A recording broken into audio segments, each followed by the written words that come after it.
Welcome to Manual Education. Welcome into this video. Now, here in this video, we will discuss about CMAT 2023 Slot 2 paper solution, logic section basically. But before we move on, there's an important announcement to put forward that all the specific videos related to MBA तुम्हें सबसे पहले मेन्यूवर MBA entrance channel पर देखने को मिलेंगे। तो अगर तुम ये वीडियो मेन्यूवर MBA एंट्रेंस पर देख रहे हो, फटाफट से इसको सब्सक्राइब कर लो। अगर तुम ये वीडियो मेन्यूवर एजुकेशन पर देख रहे हो, then the link for manoeuvre MBA entrance is in the description, check करना मत भूलना। If you want to start your preparations for the next year or the subsequent years, we have launched the batches for the same. For the live class and online session, you can contact our number 8828581455 या फिर 54. If you are in Mumbai looking for classroom coaching, you can visit our centers Vasai, Dadar, Borivali, Thane, Andheri. We have 5 centers in Mumbai और हमारा Pune centre काफ़ी जल्द आ रहा है। तुम कोई इंपॉर्टेंट अपडेट नोटिफिकेशन या जी के रिलेटेड कंटेंट मिस ना कर दो, इसलिए तुम हमें फॉलो कर सकते हो सोशल मीडिया पर, such as Telegram, Instagram and Facebook. Regardless of the batches you have joined, you will be provided with the video lectures, full length and sectional mock tests, books and ebooks, mentorship strategies, and a lot more things. So what are you all waiting for? Just head to our numbers and book your seats right away. Now, starting with the first question, identify odd group of the letter. Here we have to find out the odd group of the letter. Basically यहाँ पे क्या logic है? So that is कि C N E I K, अभी इन alphabets के बीच में ना अगर देखोगे तो यहाँ पे अगर A B C D, so 1 letter gap, then I J K 1 letter gap, P Q R S T U and V, here are the 2 letters gap, then A B C D E F G and H, and then U V W 1 letter gap. So odd one is what? S and V. Simple answer. Now next question, select the pair which has the same type of relationship like a barometer and pressure. So basically यहाँ पर barometer and pressure की तरह किसका relation है? That is thermometer and temperature. The question consists of statement followed by 2 argument, number 1 and 2, and you have to decide which of the argument is a strong argument and which is a weak argument. Now here you have to decide which argument is a strong and which argument is a weak. So now here statement is women should be allowed to go out alone, मतलब women's को alone बाहर जाने के लिए allowed करना चाहिए. That is the statement. Now argument 1 says yes, it would make them independent and safe. This argument is basically weak argument because यहाँ पर वुमेन अलोन बाहर जाना and they would be afterward they will be like this कि वो independent बन जाएंगे, safe बन जाएंगे, ये तो पॉसिबल नहीं होगा. Like this can not be certain thing, this can not be certain argument जो कि स्ट्रॉन्ग आर्ग्यूमेंट हो सकती है. So this is a weak argument. No, they are under the protection of their male fiancés and they should be with them always. ये तो weakness बताई गई, मतलब एक तरीके से हम सर्टनली ये बोल रहे हैं कि उनको अलोन बाहर देने नहीं जाना चाहिए, मतलब बाहर नहीं जाने चाहिए वो लोग अकेले, ये बोल रहे हैं. So this is also weak argument. Practically speaking both is possible, but when it is completely protected by someone or something like differently regulated, other things, other factors भी important है, तो उनको जब हम ध्यान में रखेंगे तब ये प्रैक्टिकली पॉसिबल है. So in the statement and argument जब भी हम लोग को क्वेश्चन सॉल्व करना होता है, practicality is more important. So your answer will be both 1 and 2 argument is weak, are weak. So next, okay, so here statement 1 is given, some people believe in the existence of God. Only one statement is given that some people believe in existence of God. कुछ लोग जो है वो existence of God में believe करते हैं. Then next says not everything in this world is created by human. Argument is what? कि हम इसलिए इस स्टेटमेंट पे बिलीव कर रहे हैं, क्यों? तो इसके अगेंस्ट आर्ग्यूमेंट क्या दिया कि not everything in this world is created by humans. But that is not the sense कि ओनली सब कुछ जो है वो ह्यूमंस द्वारा क्रिएट नहीं किया है, दैट मीन्स कि वो गॉड के द्वारा क्रिएट किया है, ये हम नहीं बोल सकते. तो बेसिकली ये स्टेटमेंट जो है वो वीक स्टेटमेंट है. Then humans being are imperfect. Human beings जो है वो इम्परफेक्ट है. Yes, this could be a possible statement जो हम ये बोल सकते हैं कि yes, this could be a right statement. So practically speaking humans are imperfect, so this is a strong statement, strong argument. So option 1 is implicit. A statement below is followed by 2 conclusion 1 and 2. यहाँ पे एक statement दिया है and then 2 conclusions दिए है. We have to decide conclusions and statement. Now in one day match total runs made by team were 200, out of which 160 runs were made by spinners. मतलब यहाँ पे क्या बोला है, टोटल रन्स कितने बने, 200 रन बने, and out of them 160 run made by spinner. अब यहाँ पे कंक्लूजन्स क्या किए जा रहा है, यहाँ पे कंक्लूजन किया है कि 80% of the team consist off spinner. अब हम ये कैसे कंक्लूड कर पाएंगे कि सिर्फ 160 रन, मतलब 200 आउट ऑफ 160 रन अगर स्पिनर्स ने बनाए, दैट मीन्स कि 80% जो है वो स्पिनर्स टीम में है, ये कैसे हम बोल सकते हैं. So this is not correct.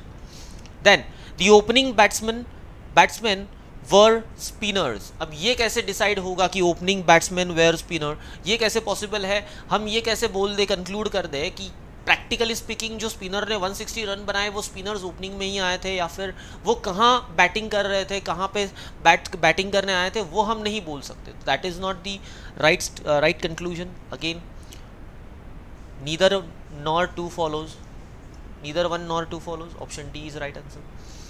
Now Abhishek, Binit, Manisha, Hari, Vaishali and Gaurav are sitting around a circle table, not necessarily in the same order. Now here is a sitting arrangement question.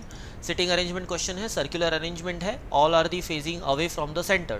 That means देखो यहाँ पर दो side से है, that is some of them are facing in the center and some of them are facing away of the centers. देखो यहाँ पे solve कैसे करना है, basically सर्कुलर अरेंजमेंट है, उनमें से कुछ जो है वो आउटसाइड फेजिंग कर रहे हैं, कुछ जो है वो इनसाइड फेजिंग कर रहे हैं। अब हमें कहीं पे भी एक ऐसा क्लू फाइंड आउट करना है जहाँ पे एक पर्सन जो है वो एक तो आउटसाइड फेजिंग कर रहा होगा या फिर अवे फेजिंग कर रहा होगा, वो हमें फाइंड आउट करना होगा।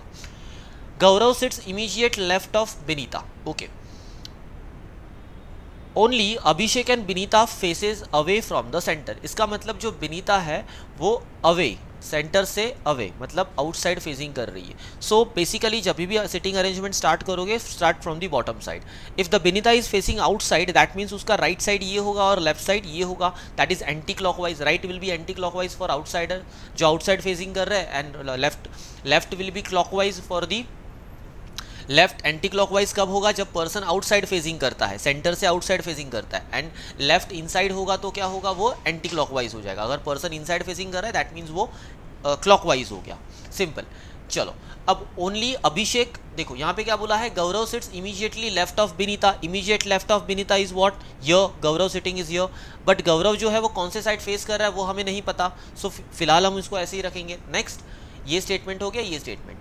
Vaishali and Hari are sitting next to each other, ये बोल रहे हैं कि वैशाली और हरी जो है वो एक दूसरे के नेक्स्ट टू ईच अदर, मतलब immediately adjacent to each other, right.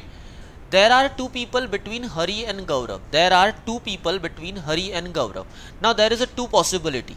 See, basic diagram में अगर हमने यहाँ पे निकाले तो यहाँ पे दो possibility हो सकती है, like this.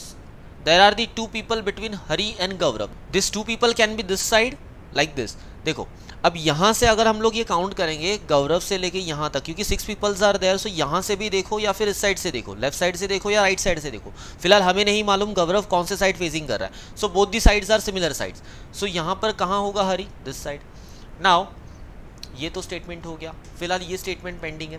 Then Abhishek is neighbour of both Manisha and Gaurav. Abhishek जो है वो मनीषा एंड गौरव का नीबर है, मतलब अभिषेक यहाँ होगा, मनीषा यहाँ होगी, and the last person is that simply that is Manisha हो गया, अभिषेक हो गया, Hari, Vaishali and Gaurav. Vaishali is there, so Vaishali will be sitting here. So this is the right sitting arrangement, ये हमारा सिटिंग अरेंजमेंट हो गया। Now try to answer the question. So now question is what, if Hari and Abhishek interchange their position, मतलब Hari and Abhishek, like हरी जो है वो इन्होंने एक दूसरे की पोजीशन जो है वो इंटरचेंज कर दी, having same phasing direction, then two among the following sits to an immediate left of the Abhishek.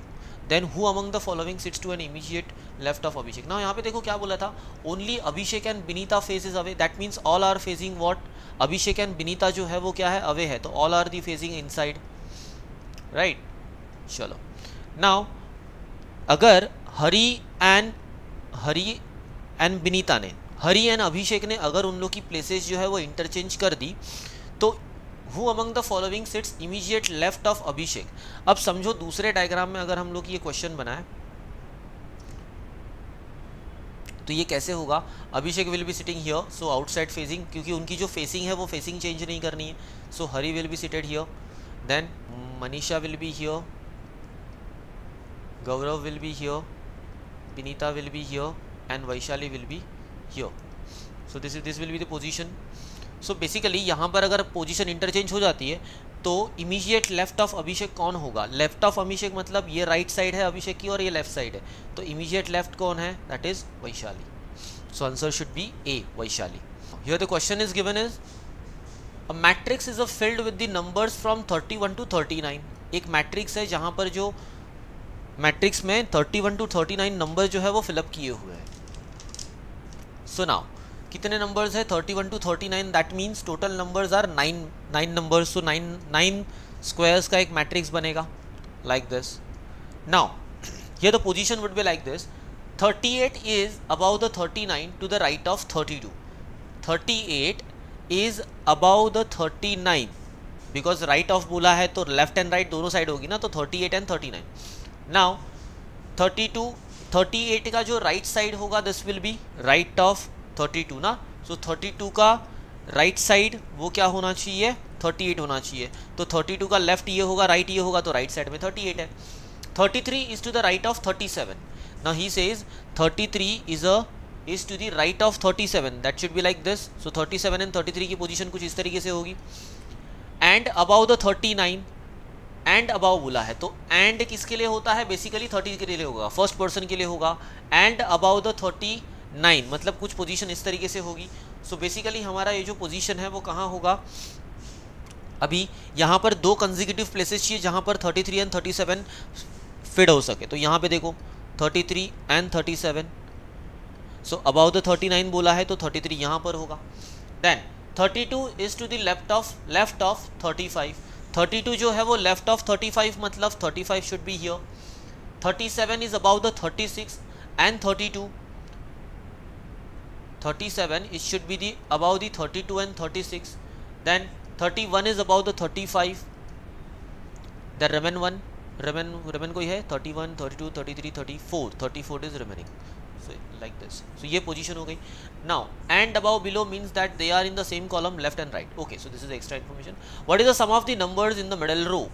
जो middle row है इसके total numbers का, इसके सब numbers का total क्या होगा? So this will be 105. Next, find the odd one among the following. अभी यहाँ पर odd one find out करने हैं तो basic calculations है। यहाँ पे देखो 143, 168, 195. If you can see logically, यहाँ पर जो basic logic है वो अगर यहाँ पे देखो तो 25 का डिफरेंस है बेसिकली, यहाँ पर 27 का डिफरेंस है, and then here difference should be what 29. so adding जो ऐड होना चाहिए था वो क्या होना चाहिए था, लाइक 143 को माइनस करेंगे 25 से तो 168 को माइनस करेंगे 27 से तो यहाँ पे कितना आएगा, इट्स 195.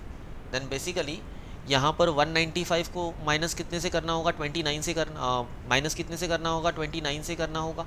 सो यहाँ पे आंसर क्या आना चाहिए, लाइक 168 में से 25 माइनस करो तो 143, 195 से 127 माइनस करो तो 168। तो यहाँ पे तो बेसिकली 225 से 29 माइनस करेंगे तभी, मतलब यहाँ पे एक ऐसा नंबर होना चाहिए जिससे हम लोग 29 माइनस करें तो 195 आ जाए। बेसिकली ये होना चाहिए। लॉजिक इज़ व्हाट, देखो in this question basic logic is what, now number is given 143, 168, 225 and 195, right. अभी यहाँ पर बेसिकली देखोगे तो सिर्फ यही जो है ना ये एक स्क्वायर है, एक फुल स्क्वायर है, लाइक इनका जो ये जो है एक फुल स्क्वायर है। So this will be odd number, otherwise बाकी की जो है वो स्क्वायर नहीं है, only this is only square. Now next, the statement are given below, there may be cause and effect relationship between two statement. यहाँ पे कॉज एंड इफेक्ट रिलेशनशिप हो सकता है। This may be result of same cause and independent cause, read both the statements and mark. यहाँ पे ये भी possibility है कि same cause and independent cause भी हो सकता है। चलो देखते हैं। There is an increase in the water level. Increase in the water level is the matter, is the main subject of the part. Of all the water tanks supplying the drinking water to the last fortnight. अब यहाँ पे statement में एक तो हमें ये cause मिल गया. Then increase in the water. Most of the trains were cancelled due to the water logging. Water logging is similar to the water level, increasing water level. So basically दोनों भी cause, दोनों भी जो effect है वो one ही cause के है, that is water level की increment होना, water level increase होना. सो बेसिकली आंसर क्या होगा यहाँ पर, both the statement 1 and 2 are the effect of the same common cause. Next, now यहाँ पर दिया है find the missing term, this is very easy, AZ A5। यहाँ पे अगर ध्यान दोगे तो Y Z and Y देखो, then here the number is 4 5 4 and AB, then XYZ उल्टा है, C A B C and 6 दिया हुआ है, देन WD3। तो यहाँ पे बेसिकली लॉजिक में अगर देखोगे तो यहाँ पे क्या आना चाहिए, E आना चाहिए बेसिकली, ABCDE। अब E ही देख लो, सिंपल है, यहाँ पे आंसर क्या होगा E1, ठीक है। 23rd April 1995 is a Tuesday, then what will be the 23rd April 1988। यहाँ पे उल्टा पूछा है। So basically here the question is of calendar question, हमें कैलेंडर क्वेश्चन है, कैलेंडर में से एक क्वेश्चन आया। अप्रैल 1995 से लेके 23rd April 1988 तक हमें टाइमलाइन दिया हुआ है, and we have to find the day, here the Tuesday, the day is what, Tuesday. So now what will be the day on the 23rd April 1988। So अगर हम उल्टा जाएंगे तो हमारा ईयर कैसे बनेगा 90, टाइमलाइन कैसे बनेगी 94, then 93, 92, 91, 90 and 89, right? So here odd day will be 1, here odd day will be 1 only। Leap year में क्या होता है, लीप ईयर में क्या होगा, 2 odd days होंगे, 2 odd days होंगे, here also 1 and here also 1। so basically speaking यहाँ पे और एक odd day आएगा, because 1988 से 1, right? then 89 से 90 is 1 odd day, then 90 से 91 is 1 odd day, 91 से 92 is 1 odd day, 91 से 92 and then 92 से 93 is 1 odd day आएगा। यहाँ पे 2 आएगा 92 पे, क्यों, because there is a leap year, 92 is a leap year because is only divided by 4। जब भी नॉन सेंचुरी ईयर होता है तो divided by 4, and century year हो तो डिवाइडेड बाय 400। देन 95 में भी एक ईयर, एक 1 डे ऑड आएगा, 1 ऑड डे आएगा। So basically total odd days will be 8 odd days. अगर इनकी काउंटिंग, टोटल काउंटिंग हम लोग निकाले तो 8 डेज ऑड हो गए, 8 ऑड डेज है, दैट मीन्स हमें क्या करना होगा, उल्टा आना होगा। 8 ऑड डेज मतलब ट्यूसडे से 8 डेज पीछे जाओ उल्टा। So if you count odd, तो उल्टा 8 डेज काउंट करोगे उल्टे साइड से, तो Monday will be your day on the 23rd April 1988। So answer will be Monday. In certain code language if the beautiful is coded as like this. So यहाँ पे क्या किया है देखो, beautiful, AEIUU, okay. So here, so guys you can check here, देखो यहाँ पे BFLT, ये जो सारे हैं ना ये कॉन्सोनेंट है, बेसिकली ये इतने जो है ये कॉन्सोनेंट है। AEI ये जो कहीं पे सुना हुआ दिख रहा है, AEIOU। सो अल्फ़ाबेटिकल ऑर्डर्स में वॉवेल एंड कॉन्सोनेंट को अरेंज किया हुआ है। सो बेसिकली हमें यहाँ पर भी वही करना है, अल्फ़ाबेटिकल ऑर्डर में इन्हें अरेंज करना है। तो अल्फ़ाबेटिकल ऑर्डर में अरेंज करोगे तो इनकी अरेंजमेंट कैसी होगी, CC, 2CC है, फर्स्ट आएंगे, देन अल्फ़ाबेटिकल ऑर्डर में H आएगा, देन उसके बाद L, then afterward N and then T, और लास्ट में जो बचेंगे वो क्या है, AENI। So this will be your perfect consonant and vowel. So your answer will be AEI, last में AEI कहाँ पर है, this will be your answer. Basically इतना बनाने की भी ज़रूरत नहीं है, सिंपली अगर यू कैन चेक, यहाँ पर दिया हुआ है, so you can check here AEI, so this will be your answer. Given below is the diagram which represents the various sports played by the students. Based on the diagram, find the numbers of the girls who neither play hockey nor football. अब यहाँ पे carefully observe करो, neither play hockey nor football मतलब यहाँ पे भी नहीं देखना है, यहाँ पे भी नहीं देखना है, यहाँ पे भी नहीं देखना है। बेसिकली कहाँ देखोगे, 6 जो आउटसाइड है ट्रायंगुलर्स के, क्योंकि ये जो ट्रायंगुलर है वो हॉकी के लिए रिप्रेजेंट किया है, और ये जो फुटबॉल जो है वो स्क्वायर से रिप्रेजेंट किया है। तो बेसिकली गर्ल जो है वो सर्कल में रिप्रेजेंटेड है, और यहाँ पर इंटरसेक्शन कहाँ पर नहीं हुआ, तो इसी पॉइंट पे नहीं हुआ, तो answer will be 6। Given below are the 2 statements. क्या स्टेटमेंट दिया है देखो, statement 1 says if the some students are intelligent, बोलते हैं सम स्टूडेंट्स मतलब यहाँ पे स्टूडेंट्स जो होंगे, some students are intelligent is true, then some students are not intelligent is also true. मतलब some students are intelligent is a true, इनको कहना है कि कुछ इंटेलिजेंट स्टूडेंट है, some students are intelligent is a true. तो अगर हम लोग इसको देखेंगे तो कैसे बनेगा, लाइक ये स्टूडेंट्स की कैटेगरी होगी, और यहाँ पर होगा intelligent, and there will be some students are not intelligent, these are the not intelligent student and these are the intelligent student. ये स्टूडेंट की कैटेगरी है, और some students are intelligent and some students are not intelligent. This is the statement 1। Then statement 2 क्या है देखो, statement 2 says if all the logicians are mathematicians, all the logicians are mathematicians, some non mathematicians are not logicians। मतलब ये बोलता है कि all the logicians are mathematician. सब logicians क्या है? mathematicians. then some non mathematicians are not logicians. ये भी true है बोला, और then बोलते हैं कि some non mathematicians are not logician.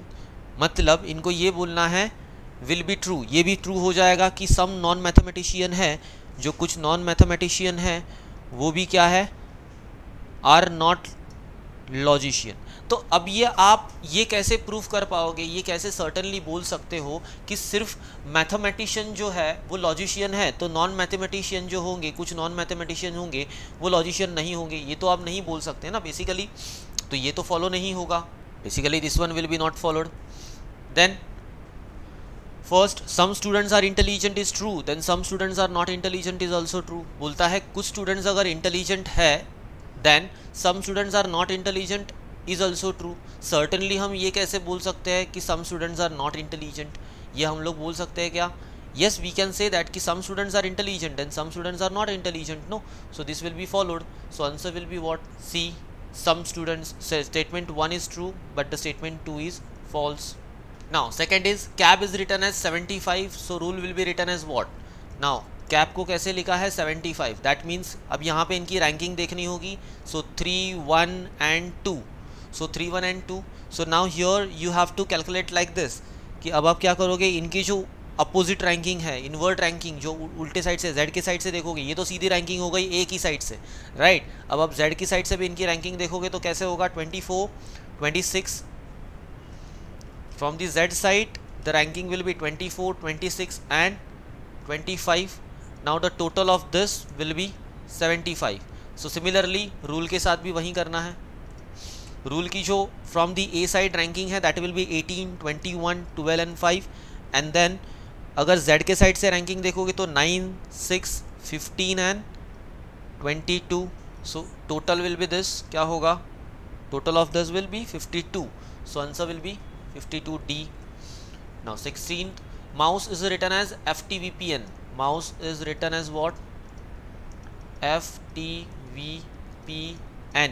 अगर देखोगे तो MN ABCD EF OP ST and UV ऐसे है. तो अभी देखो यहाँ पर रैकेट, अगर मुझे रैकेट ऐसे लिखना है तो I will do what? MN. तो यहाँ पर क्या होगा? RS. यहाँ पर S दो जगह पर है, यहाँ पर भी है. देन यहाँ पे देख लो T ना, तो ABCD EF PQRS T. देन यहाँ पर क्या होगा? U. तो UNS दो में है, तो ये दोनों तो एलिमिनेट हो गए. Now remains what? A के बाद होना चाहिए B. So second will be what? B. OP है ना, so B will be there. So answer would be C. ये तो एलिमिनेट हो जाएगा. So your answer should be UFLDBS. UFLDBS. Next, match list 1 and follow. Okay, so your answer will be A. D is a 1. Then C will be 3. B will be 4. So this is your answer. Now next. So here inequality question is given. A is, यहाँ पे देखो percentage है और यहाँ पे equations दिए हैं. सो A percentage B मतलब क्या? A is less than B. Then C hashtag D. तो C हैशटैग D, हैशटैग का मतलब क्या है? Is equal to. So C is equal to D. Then C dollar B. C dollar B बोला है, तो डॉलर का मतलब क्या है? डॉलर का साइन का इज ग्रेटर देन, तो C is greater than B. Now what they are saying is हमें which one is true find out करना है. तो बेसिकली हम कौन से चेक करेंगे? यहाँ पर देखो एलिमेंट्स चेक करने हैं. तो एलिमेंट जो ऑप्शन है वो पहले ए वाला ऑप्शन देखते हैं. A is a greater than B. पहले तो हमें वो देखना पड़ेगा कि ए एंड बी के बीच में कोई रिलेशन है क्या. तो ए एंड बी के बीच में जो रिलेशन है वो यहाँ पे तो क्लियर दिखाई दे रहा है. So this should be not followed. यहाँ पे तो देखो. Then next is A is less than C. A is less than C says. So B जो है वो कॉमन फैक्टर है ए एंड सी के बीच में. देखो ए इज़ लेस देन सी ना, तो देखो यहाँ पर जो होगा B जो है वो at the greater side like this. So we can reach B and we can reach to C. So that means what? A is less than C should be your answer. and that is given here. So option B will be your right answer. Then next, complete the series 564, 152, 48, 21. Now this is somehow tricky question. Now see, 564, 152, 48 and 21. You have to solve like this: divide by 4 plus 11. If you divide by 4 and do the first 11, you will get the similar number. Then you will do 4 divided by 4 plus 10, divide by 4 plus 9, and then divide by 4 plus 8. So answer will be what? So here answer should be what? D. Okay, so question number 20. Out of 400 students who attended the seminar and 240 opted for written exam, 200 for the presentation, 160 opted for the assignments, and 20 did not opt for giving any of 3 methods of the test. 200 students had exactly one of the 3 methods of the test. Now basically यहाँ पर जो answer होगा that will be A, 140 students.